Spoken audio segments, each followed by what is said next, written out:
This is a story about a lie that we've been told our whole lives. It's a story about marketing, economics, science, and biology.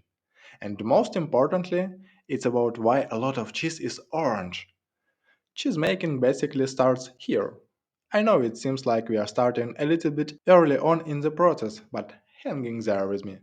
Animals like cows, buffalo, goats, sheep, they naturally eat grass, which gives them the nutrients they need to produce milk, and that milk gets turned into cheese. That is one vascular artery, by the way.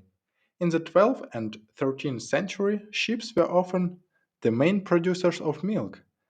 But the catch was that a sheep can turn their grass intake into either wool or milk, but not the same amount of both simultaneously. That's Paul Kinstead, former president of the American Dairy Science Association and a multi-published author on the subject of cheese. Cheese, right from undergraduate work, and then through graduate school became my love, my first love. Switching the milk used for cheese from this, bleh, to this, moo, had a profound effect on people's perception of cheese, all because of something in the grass, beta carotene. Beta carotene is complex compound that creates color. It's what gives carrots and apricots and sweet potatoes their signature orange. Grass, when it's lush and green and in season, contains beta carotene. When sheep process the beta carotene in grass, it doesn't make its way into the milk.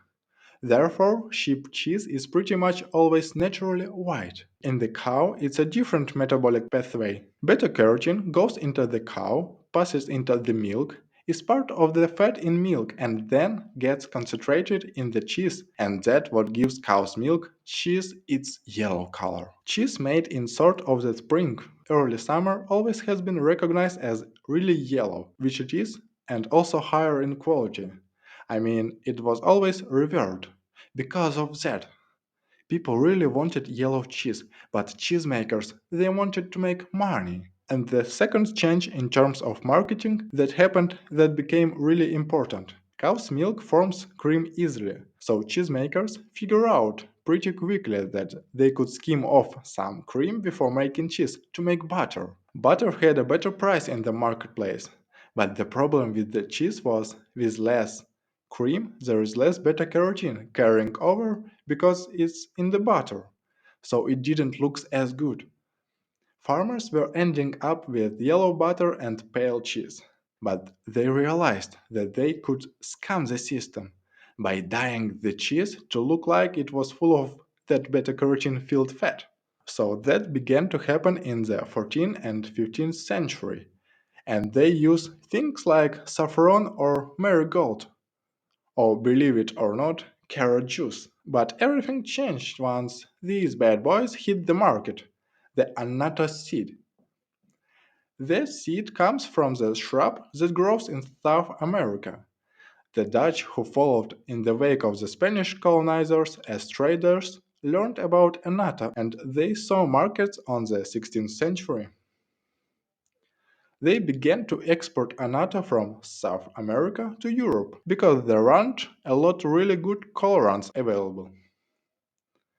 And Europe is getting very wealthy and they like colorful things. And so it didn't take long for cheesemakers to realize they could replace these expensive colorants like saffron or marigold or, carrot juice because they are not very intense and annatto was superior and it was cheap. And cheeses that began to be either surface applied with annatto, like the Dutch did for Gouda, or it was added to the milk to make English hard pressed cheese, like Cheshire and Cheddar, look like they were from rich spring milk, full of beta carotene. So the coloring was for marketing, and this then becomes the tradition.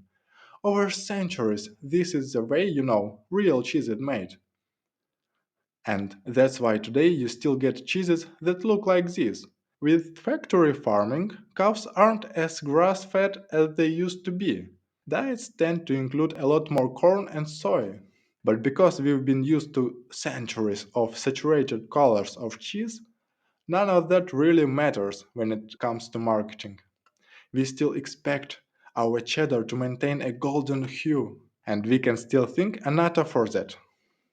Annatto is used all over food too often, making its way into many other cheese adjacent snacks, all of which carry on that long orange legacy. But if you go to your local grocery store, you'll see that the cheese is varied. Take this cheddar for instance. There is the yellow dyed cheddar that we expected, and then there is the undyed white cheddar. But if you go to your local cheesemonger, you might be able to find the perfect in between. Grass fed cheddar cheese that's naturally tinted with beta carotene. Which one you prefer is up to your own taste and expectations.